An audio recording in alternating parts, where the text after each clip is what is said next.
첫 번째 물음표부터 볼까요? 네, 첫 번째 물음표는요. 조국 11월 사퇴설 왜로 정했습니다. 사퇴설이 지금 나오고 있군요. 근데 지금까지 알려지기로는 대법원 확정 판결이 나오기 전까지 조 장관으로 계속 가겠다 이렇게 얘기가 나왔었는데 이게 단순히 그냥 설인가요? 아니면 여권에서 실제 이런 얘기가 나오는 건가요? 실제 여권 고위 관계자들 사이에 이번 주부터 이런 이야기가 진지하게 논의가 되고 있습니다. 그렇다면 뭐 근거가 좀 있는 것 같은데 왜 이런 논의가 진행되고 있는 건지 그게 궁금합니다. 문재인 대통령의 지지율이 하락하고 있기 때문인데요. 예. 조국 사퇴 이후로 지지율이 30%대까지 떨어진 결과들이 나오고 있고요. 한국당과의 지지율 격차도 계속 좁혀지고 있습니다. 총선 때 여권에 타격을 주지 않을까 노심초사하는 분위기가 있습니다. 근데 당초에 알려지기로는 조국 장관을 대선 후보로 키우겠다 이런 구상이 있었다고 하던데 그럼 그런 구상들이 다 틀어지는 거 아닙니까? 네, 그렇습니다. 지금 경질을 하면 소토동 집회에 나가 있는 시민들이 상당히 민망해지는 상황이 되겠죠. 그래서 명분이 필요한데 그 명분을 사법개혁으로 퇴로를 잡은 겁니다.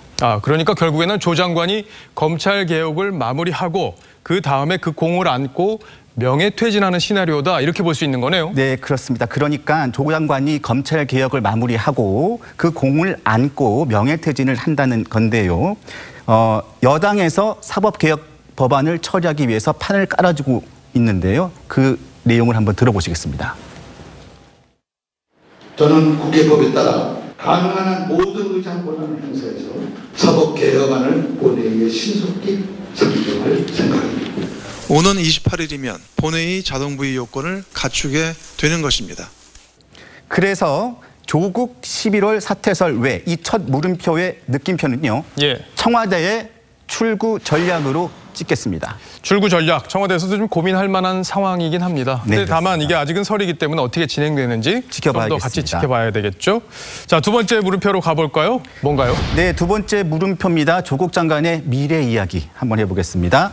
조국 총선 출마할까로 정했습니다. 그런데 조국 장관이 당초에 총선 출마설이 있다가 그걸 포기하면서 장관으로 온 건데 다시 출마설이 돈다. 이건 배경이 뭔가요? 11월에 명예퇴진을 할 경우에 내년 총선에서 부산에서 출마할 가능성도 지금 여권에서 다시 거론되기 시작했습니다. 이제 그래프를 보실 텐데요.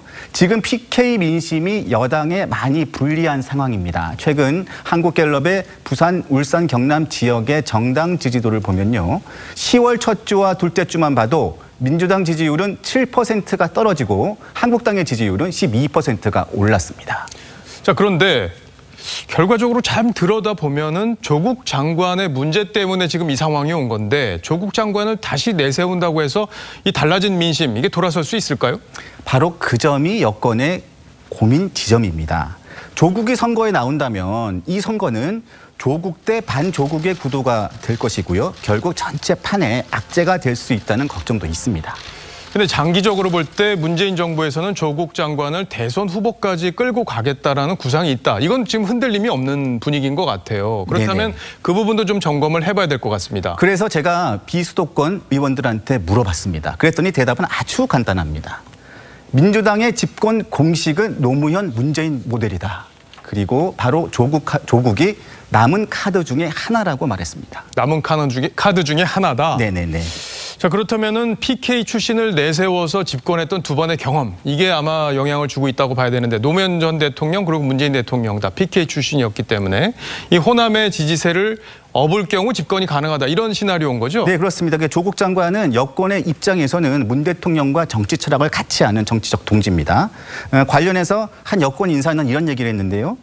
유시민 이사장의 경우 대중들은 대안으로 보는 경우가 있지만 정치인들은 친노 친문의 대변인 혹은 대야 공격수로 보지 우리의 가족으로 보지 않는다. 그렇군요. 이런 의미심장한 얘기를 했습니다. 재밌는 얘기인데 결국에는 조국 장관이 혹시라도 낙마를 하게 되면은 유시민 이사장이 그 대안이 될 거다 이런 얘기들이 사실 많았는데 네. 여권 핵심부에서는 유 이사장을 그런 시각으로 보지 않는다라는 의미네요. 네, 그렇습니다.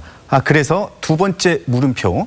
조국 총선 출마할까는 여권의 양날의 칼로 정리하겠습니다. 양날의 칼. 네. 이러기도 어렵고 저러기도 어려운 약간의 딜레마 상황을 저렇게 표현한 거군요. 네네. 알겠습니다.